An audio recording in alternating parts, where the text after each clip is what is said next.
오늘 특별히 선교주의를 맞이하여 저희 교회에 선교의 마음을 주신 하나님 앞에 참으로 감사를 드립니다. 오늘 여호수아를 읽어보니까 하나님을 예배하기 위한 땅을 개척하는 과정을 우리는 엿볼 수 있을 것입니다. 모세가 죽자 이스라엘 백성들을 이끌고 미지의 땅에 도전하기를 원하시면서 하나님은 모세가 없다고 하여 두려워하거나 좌절하지 말라라고 지금 말씀합니다. 여러분, 교회 개척이 바로 이러한 정신입니다. 누가 없다고 해서, 어느 리더가 없다고 해서, 어느 아무개가 없다고 해서 두려워하지 말래요. 그리고 좌절하지 말래요. 여러분, 교회 개척이란 맨 땅에 헤딩하는 것을 교회 개척이라고 목회자의 세계에서는 그렇게 이야기를 합니다. 참, 맨 땅에 한번 헤딩을 한번 해보십시오. 얼마나 아플까요? 교회 개척이 그렇대요. 교회 개척이 힘든 이유가 있습니다. 자본도 없죠. 사람도 없어요. 기술도 없고요. 능력도 부족합니다. 다만 의지할 곳이 있다라면 성령의 능력입니다. 그것조차도 잃어버린다라면 가장 힘든 곳이 바로 개척지일 것입니다. 여호수아 시대에도 그랬지요. 강력한 리더인 모세가 죽었답니다. 더군다나 그 시점에서는 모세가 없는 상황에서 더군다나 그 땅은 광야형, 아무것도 없는 광야였다라는 사실입니다. 3절에 보니까 희망의 메시지가 등장합니다. 내가 모세에게 말한 대로 너희 발바닥에 닿는 곳은 어디든지 내가 너희에게 주겠다. 세번역 성경은 이렇게 기록을 하죠. 여기에서 그치지 않고 강하고 담대하라. 나의 종 모세에게 명한 율법을 다 지켜 행하고 좌로나 우로나 치우치지 말고 모든 것들을 행할 때 형통하리라라고 이야기를 합니다. 하나님을 예배하는 것은요, 그리스도인의 가장 중심된 임무입니다. 교회는요, 무엇보다도 하나님을 예배하는 것이지요. 예배보다도 앞서서는 아니 됩니다. 예배를 통하여 쓰러져가는 사람들이 다시 힘을 얻을 수 있기 때문에 그렇습니다. 그래서 예배가 곧 희망입니다. 내가 밟는 모든 땅이 주님을 예배하는 곳이 되어야 한다는 것입니다. 선교란 예배가 없는 곳에 예배를 심는 것이라고 하였습니다. 예배가 없는 민족에게 나아가 주의 보혈이 덮어지는 것을 말합니다. 예배자라는 찬양의 가사 속에서 예배의 모습이 잘 드러나 있습니다. 우리 같이 한번 불러볼까요? 아무도 예배하지 않는 그곳. 우리 같이 한번 찬양을 한번 해보겠습니다. 아무도 예배하지 않는 가사를 잘 생각해 보시기 바랍니다. 예배하지 않는 그곳에서 주를 예배하리라. 아무도 찬양하지 않는 그곳에서 나를 찬양하리라. 내가 밟는 모든 땅 주를 예배하게 하소서. 주의 보혈로 덮어지게 하소서. 내가 선이고 주의 거룩한 곳 되게 하소서. 주의 향기로 물들이소서. 여러분 어떻습니까?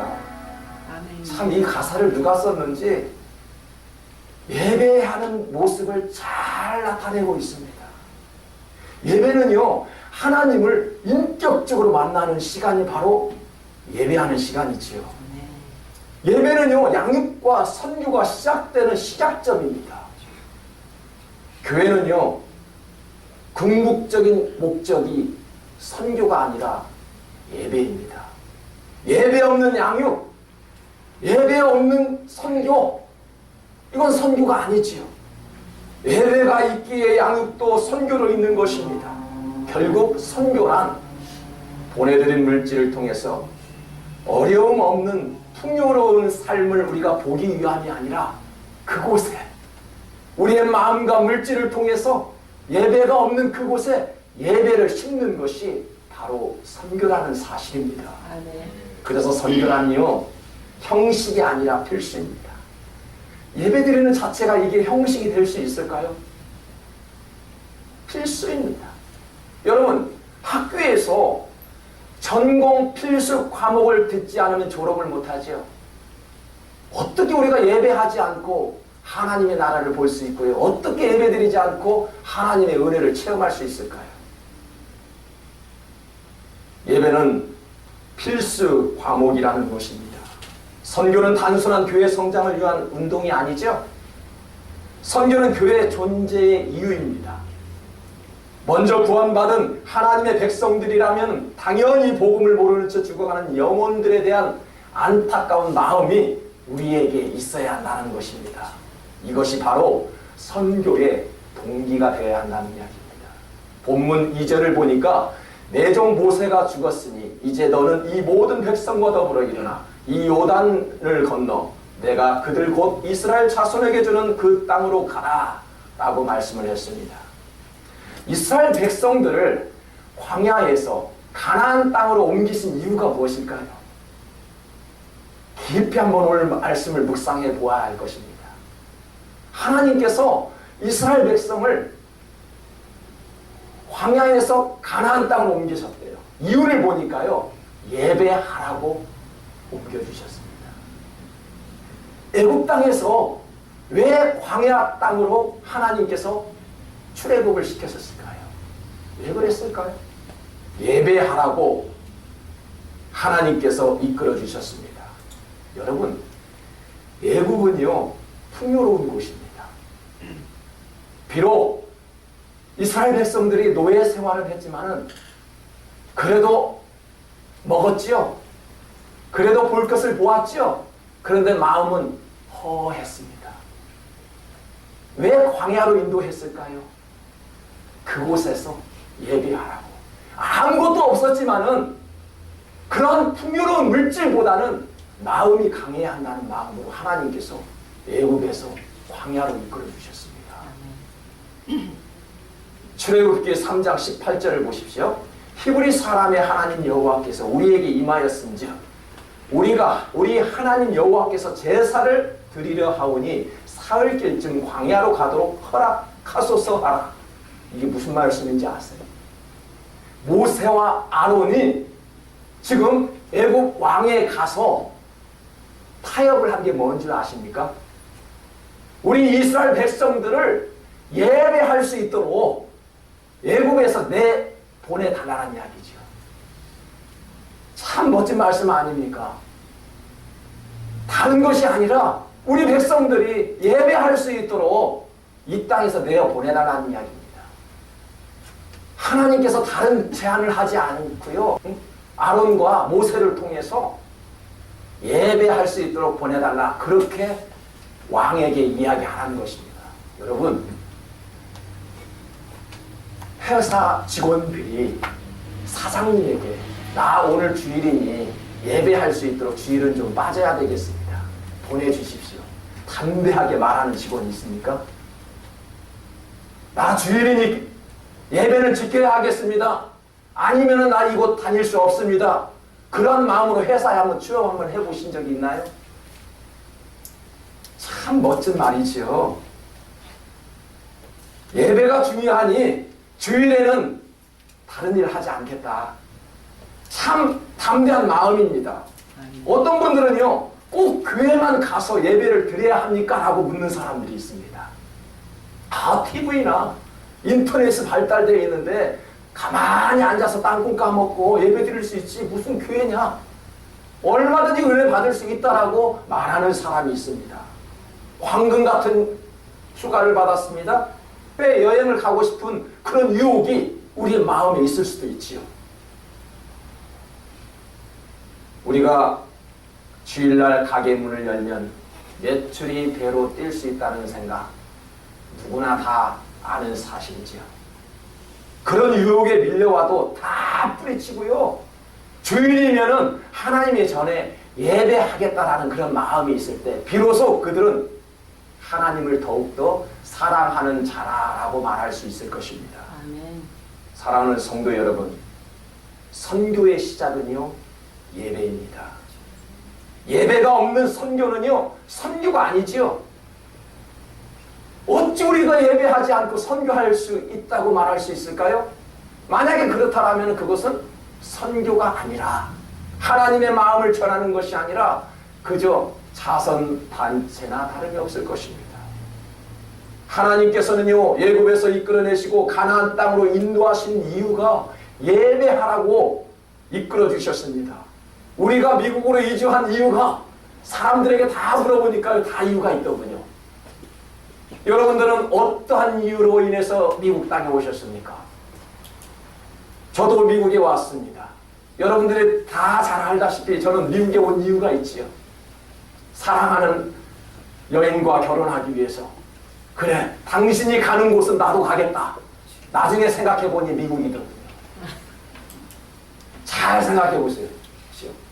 하지만 제가 무척 고민하고 기도한 과정 속에서 얻어낸 하나님의 마음이 있었습니다. 그게 아니다. 내가 너를 미국 땅에 보낸 것은 너가 사랑하는 그 딸을, 그 아내를 향해서 나아갔던 것이 아니라 너를 통해서 이 미국 땅에서 복음을 선포하라고 너를 이곳까지 인도하여 주셨다라는 마음을 주셨습니다. 아멘. 믿으십니까? 아멘. 저는 그 믿음을 확신합니다. 저는 그래서 이 미국 땅이 선교지라 생각합니다. 아멘. 제가요, 한국에 있는 동료 목사님들하고 가끔 통화를 합니다. 제가 굉장히 편안한 목회를 하고 있는 걸로 생각을 해요. 우리 교회 홈페이지를 보면은 아름다운 모습만 올려놓거든요. 다투고 싸우고 그런 모습 올려놓습니까? 먹고 마시고 웃고 한번 홈페이지 한번 들어가 보십시오. 와, 우리 2015년도 교회 생활 동영상을 보니까요, 다 먹는 것만 나왔더라고요. 저도 몰랐거든요. 나중에 확인을 해보니까요, 먹는 것이 70%예요. 보니까. 야, 우리 선한 믿음교회는 이렇게 잘 먹는가. 그런데요, 한국에서 미국을 봤을 때는요, 뭡니까? 이 미국은 잘 살고 풍요로운 나라잖아요. 근데 제가 미국을 생활을 하고요, 목회를 하다 보니까 마음만큼은 빈곤 상태가 되어 있다는 이야기죠. 그래서 저는 미국은 이게 바로 선교지다라는 답을 얻었습니다. 여러분은 어떻습니까? 우리는 많은 물질과 풍요로움을 가지고 있지만요, 우리의 마음은 너무너무 가난하다는 이야기죠. 너무 빈곤하다는 이야기죠. 너무 연약하다는 이야기죠. 바로 이곳이 선교지라 저는 그렇게 생각합니다. 여러분들은 어떠한 마음으로 미국 땅에 오셨습니까? 아메리칸 드림을 꿈꾸기에 오셨나요? 그렇게 해서 열심히 일해서 돈을 벌어서 여러분 통장에 어느 정도 쌓여 있나요? 좀 묻고 싶어요. 얼마나 있습니까 도대체? 미국 생활을 하다 보니까요, 하루 벌고 하루를 씁니다. 한 달 벌고 말일이 되면은 렌트비 내야 될까봐 걱정이 태산이 돼요. 그렇잖아요. 이건 페이먼 인생이라고 이야기를 합니다. 부잣집에게도 물어보았습니다. 부자들은요, 많이 먹고 많이 벌잖아요. 그만큼 낼 것도 많더라고 보니까요. 그들 또한 가난한 자들하고 비교할 때 똑같이 페이먼 인생이라고 이야기를 합니다. 여러분, 일의 노예가 되지 말고요, 먼저 예배를 회복해야 합니다. 일의 열정보다 말씀에 순종하는 그런 삶을 살아야 할 것입니다.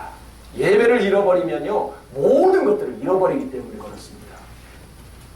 하나님께서 성도들 모아 교회를 세우시는 목적이 무엇입니까요? 베드로전서 2장 9절을 보십시오. 그러나 너희는 택하신 족속이요 왕 같은 제사장들이요 거룩한 나라요 그의 소유가 된 백성이니 이는 너희를 어두운 데서 불러내 그의 기이한 빛에 들어가게 하신 이의 아름다운 덕을 선포하게 하려 하심이라.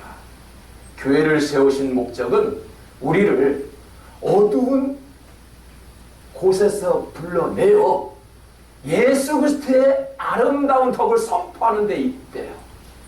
과거에 여러분들은 어떻습니까? 정말로 우리는 어두운 곳에 있었지요. 예수님을 믿으니까 조금 세상을 알겠더라고요.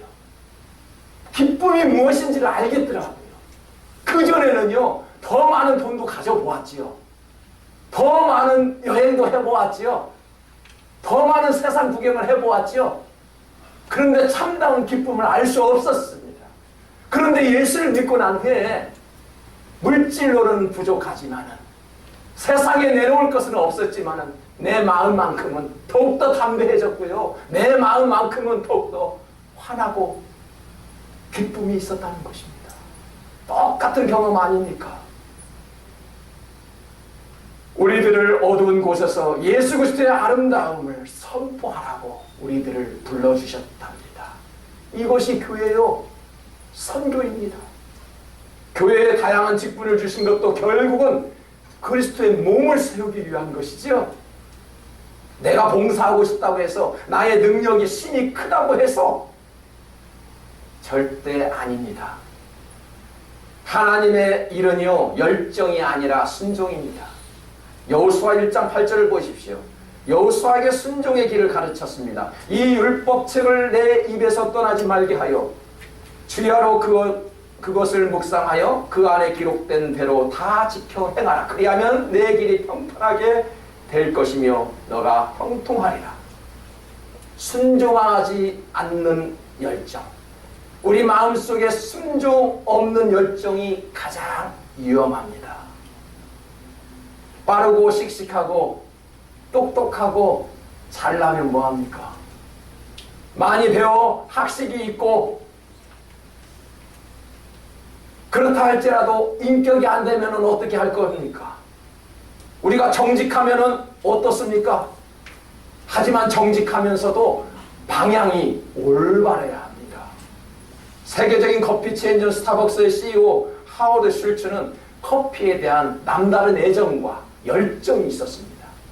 그는 커피 하나만 바라보고 나아갔더니 커피 세계에서 1위 아닙니까? 켄터키 프라이드 치킨 창업자인 샌더스를 한번 보십시오. 그는 오리를 팔지 않지요. 닭을 팝니다.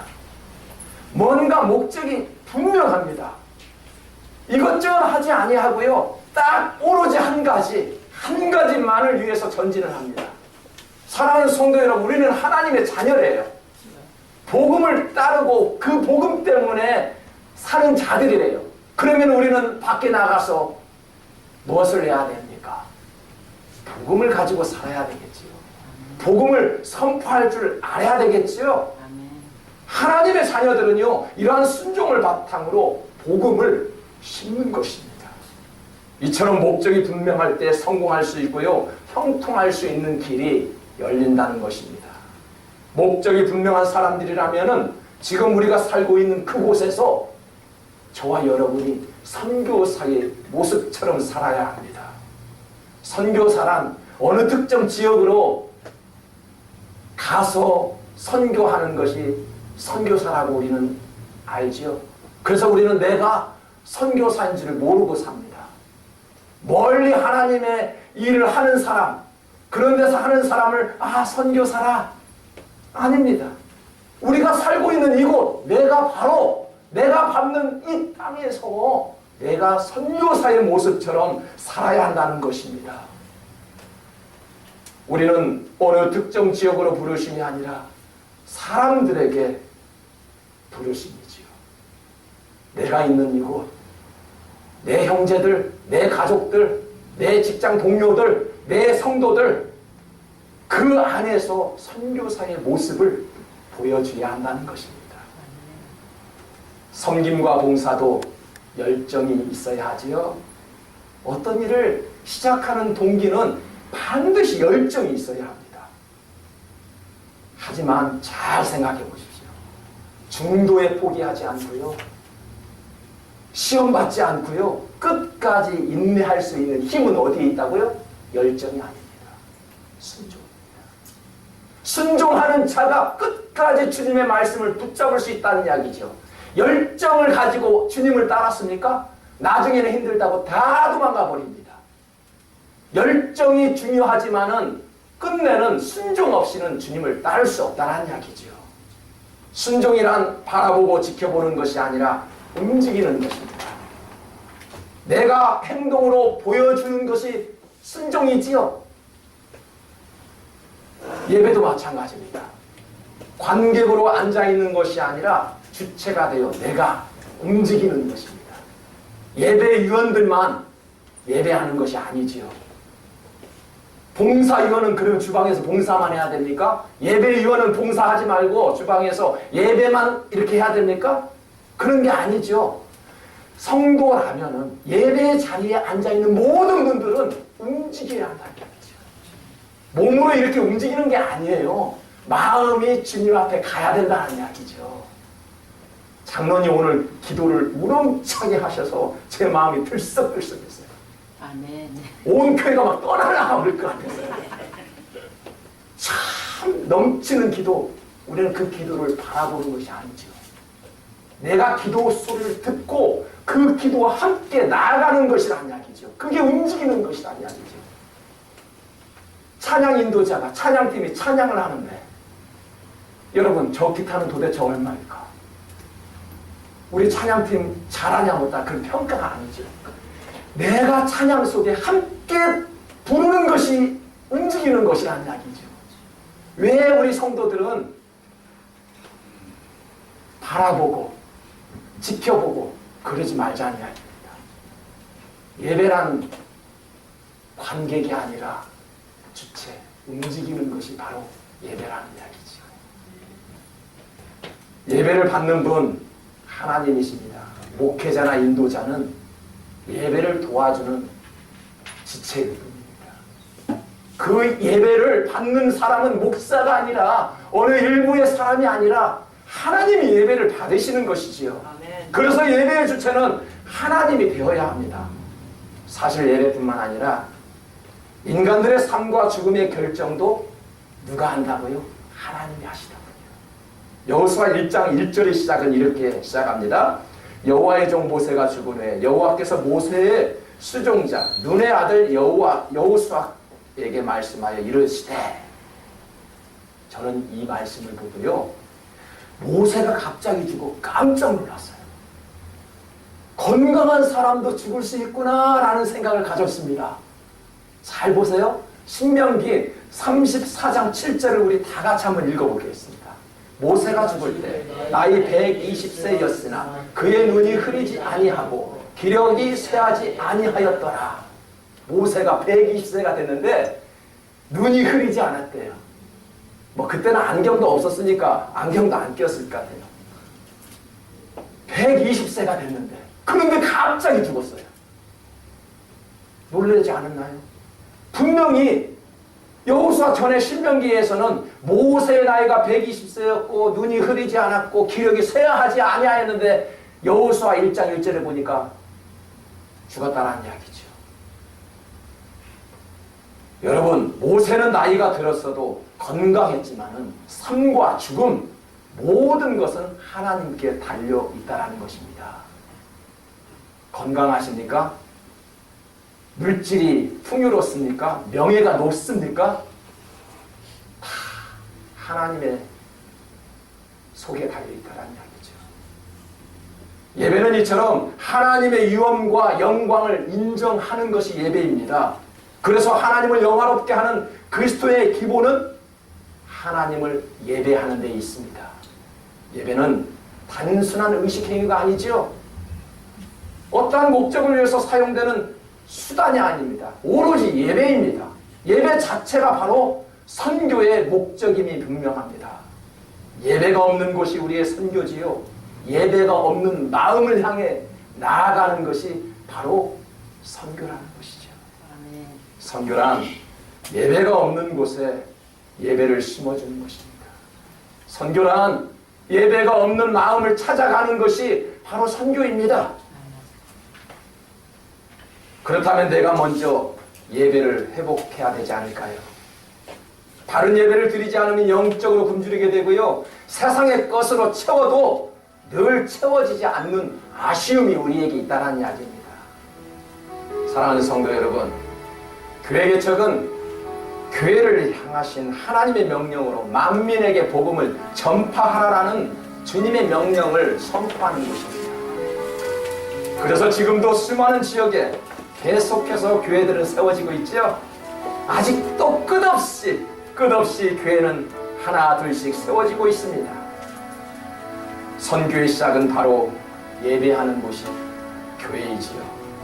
선교의 시작은 예배하는 여러분들의 마음에 달려있다는 이야기입니다. 예배를 회복하여 하나님이 원하시는 선교의 사명을 반드시 회복하여 하나님으로부터 상급받는 저와 여러분 되시기를 주님의 이름으로 축복합니다. 우리 함께 기도하기를 원합니다.